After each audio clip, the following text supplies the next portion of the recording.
बिस्मिल्लाहिर्रहमानिर्रहीम नहमदुहु व नुसल्ली व नुसल्लिम अला रसूलिल करीम अम्मा बाद फ़अऊज़ु बिल्लाहि मिनश शैतानिर रजीम बिस्मिल्लाहिर्रहमानिर्रहीम। अल्लाह तबारक व तआला कुरान शरीफ में इरशाद फरमायो आहे, कुल इन कुंतुम तुहिब्बूनल्लाह फत्तबिऊनी। अल्लाह तबारक व तआला फरमायो, ए हबीब तू फरमाए जेकॾहिं तव्हां मूंसां मुहब्बत करणु चाहियो था त फत्तबिऊनी, मूं मुहम्मद करीम सल्लल्लाहु अलैहि वसल्लम जी इत्तिबा कयो। अॻिते अल्लाह तबारक व तआला शायर फरमायो, युहिब्बुकुमुल्लाह, अल्लाह तबारक व तआला तव्हां जा मुहब्बत फरमाईंदो। सो दोस्तो अज़ीज़ो, इहा आयत सगोरी जो शान नुज़ूल हज़रत हसन रहमतुल्लाह अलैह फरमाइनि था त कंहिं सहाबिन सगोरनि अर्ज़ु कयो, या रसूलल्लाह सल्लल्लाहु अलैहि वसल्लम, त असां अल्लाह तबारक व तआला सां मुहब्बत कयूं था।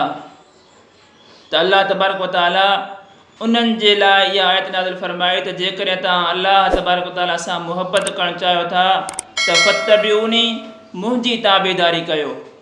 याने जेको मां तव्हांखे ॾसियां उन जे मथां अमल कयो, मुंहिंजे ॾसियल कमनि ते ऐं जेको मां कयां उन जी इत्तिबा कयो त अल्लाह तबारक व तआला तव्हां सां यकीनन मुहब्बत फरमाईंदो। व यग़फ़िर लकुम ज़ुनूबकुम, ऐं तव्हांजा गुनाह बि बख़्शे छॾींदो।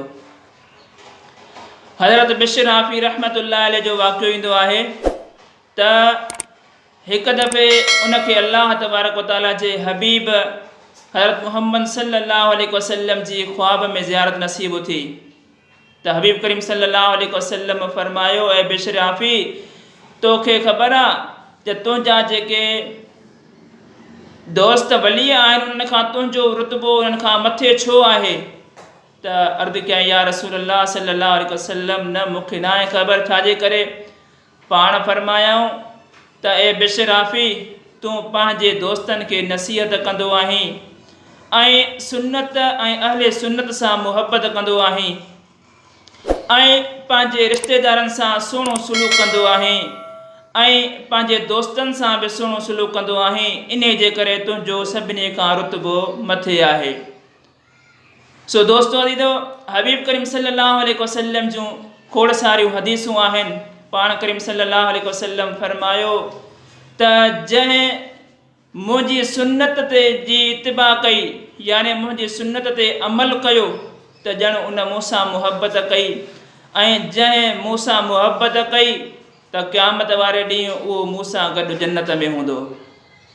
ऐं ॿी बि हबीब करीम सल्लल्लाहु अलैहि वसल्लम जायद इरशाद फरमायो आहे त पाण करीम सल्लल्लाहु अलैहि वसल्लम फरमायो त अहिड़ो दौर बि ईंदो जॾहिं मज़हब में फ़िरक़ा थी वेंदा, घणा थी वेंदा, त उन वक़्तु ऐं जेको गुनाह हूंदो उन वक़्तु आम हूंदो, गुनाह जा कम आम हूंदा, त उन वक़्तु जंहिं मुंहिंजी हिकु सुन्नत ते अमल कयो, अल्लाह तबारक व तआला उनखे 100 शहीद जो रुतबो अता फरमाए, सवाब अता फरमाईंदो।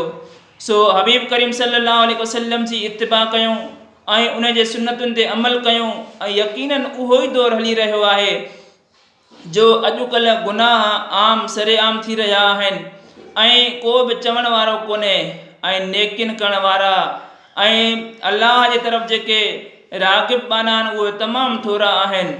सो असांखे बि हबीब करीम सल्लल्लाहु अलैहि वसल्लम जी सुन्नत जी इत्तिबा करणु घुरिजे ऐं अल्लाह तबारक व तआला सां ऐं उन जे हबीब सां मुहब्बत करणु घुरिजे। छो त हबीब करीम सल्लल्लाहु अलैहि वसल्लम जो ॿियो बि इरशाद आहे त जंहिं मुंहिंजे सुन्नत खां इनकार कयो त उन जी मां शफ़ाअत न कंदुसि। अर्ज़ु कयो, या रसूलल्लाह सल्लल्लाहु अलैहि वसल्लम, तव्हांजी सुन्नत जो इनकार केरु करे सघे थो? हबीब करीम सल्लल्लाहु अलैहि वसल्लम फरमायो त जेके मां कम चवां, जंहिंजो मां हुकुम ॾियां, उहे न करे उहो सम्झ मुंहिंजे सुन्नत जो इनकार आहे।